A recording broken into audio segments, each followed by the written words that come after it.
每4分钟一班，京沪高铁为何比地铁还忙？在所有高铁线路中，京沪高铁在繁忙程度排行榜中一定位于第1梯队，甚至很可能常年蝉联榜首。2021年，京沪高铁累计安全运输乘客达到13.5亿人次，这还是在疫情的大背景之下。相信今年京沪高铁运载乘客人次将再创新高。很多上班族都会抱怨，京沪高铁的票实在太难抢，就不能多增加几班车次吗？这里是知识 TNT， 不是铁路部门不想加，而是京沪高铁已经没有任何增加班列的空间了。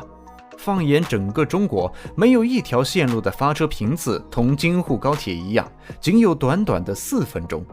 毫不夸张地说，有些城市的地铁频次都不如京沪高铁高。为什么列车班次达到极限，依旧无法满足京沪高铁线的需求呢？是当时的设计没有留出足够的前瞻性吗？其实并不是。作为连接北京与上海的交通要道，京沪高铁在设计之初就已经做好了应对大流量客流的准备。京沪高铁于2011年6月30日正式通车，距今已运行了12个年头。这12年中，祖国的发展日新月异，经济上的繁荣昌盛使北京与上海之间的交流更加紧密，无数打工人要在2个城市间来回奔走。快节奏的生活工作模式使我们更加注重交通的时效性。与飞机动不动就晚点的情况相比，高铁可以说实现了速度与时效性的完美平衡，并且相较于飞行，高铁这种出行方式显然更具有性价比，更加适合刚需人群的需要。种种因素叠加之下，高峰期的京沪高铁曾经创下过单日运行666班车次的记录。面对爆满的京沪高铁，想要见缝插针再加班次根本不可能，事故率会大大增加。于是有的网友灵机一动问，为什么不能增加单次列车的车厢数量呢？首先，这个想法肯定是好的，哪怕每一班列车都只增加1节车厢，每天的运载客流量都将上升1000人以上。可是一般人能想到的解决办法，铁路部门已经早就想到了。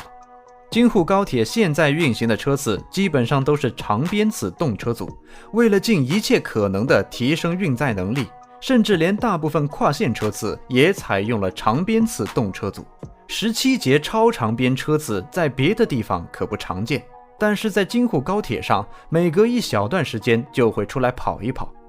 想要在17节车厢的基础上再往上加，可就不容易了。众所周知，为了保证运行安全，高铁的超快运行速度是用一小部分运载能力换来的，所以高铁无法做到像普通列车与特快列车那样，单次列车可以达到19节车厢的运载量。面对这种几乎无解的局面，国家已经着手建设京沪高铁2号线，来分担1号线的运载压力了。值得一提的是，这种需要对高铁线路重新进行规划，以弥补运载量严重不足的情况，其实是非常少见的。一方面，我国的高铁线路已经形成了一个相对完善的高铁网络，在这个基础上进行修改增设，基本上就是牵一发而动全身，工作量着实恐怖。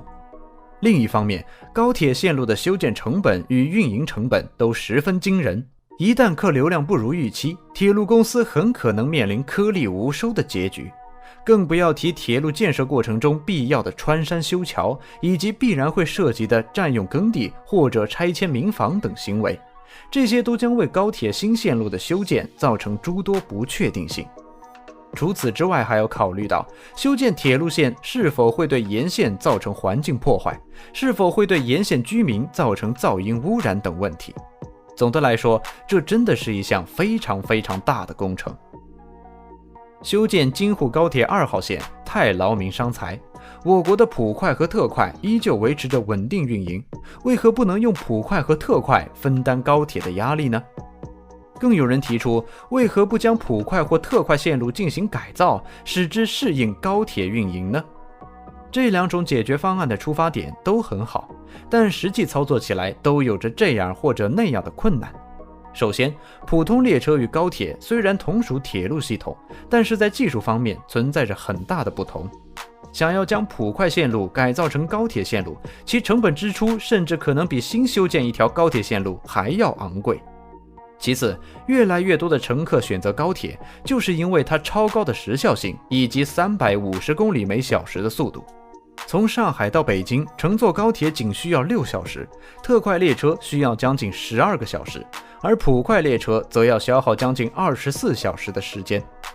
如果乘客是短程旅行，并且对时间的要求不太严格的话，普通列车与特快列车确实是很好的选择。但如果是长距离旅行的话，普快和特快的乘坐体验恐怕就不会太好了。最后一点，则要考虑到二者的环境差异。相较之下，高铁的车厢环境和乘坐体验都要好上不少，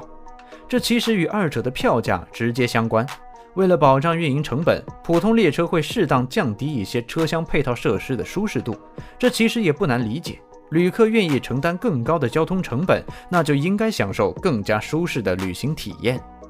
坐车其实是一项非常消耗体力的运动，行色匆匆的旅人大多已经身心俱疲，在经济情况允许的条件下，谁不愿意换取一个更舒适的小空间呢？说到这儿，其实可以发现，用普通列车缓解高铁压力这个设想，并非完全不切实际。普通列车其实可以适度改变运营方式，并且加大宣传力度，吸引越来越多的非刚需旅客选择普通列车。比如说改善车厢环境，再比如说提供定制化车厢服务，比如静音车厢或者女性车厢等等。京沪线绝非个例，随着我国经济的发展，人们对于出行的需求定然会呈不断上涨的趋势。如何调节铁路运载压力是一个长期性问题，我们相信相关从业人员会在不久的将来提出一个让各方都满意的答案。知识 TNT， 专注你不知道的实务科普，我们下期再见。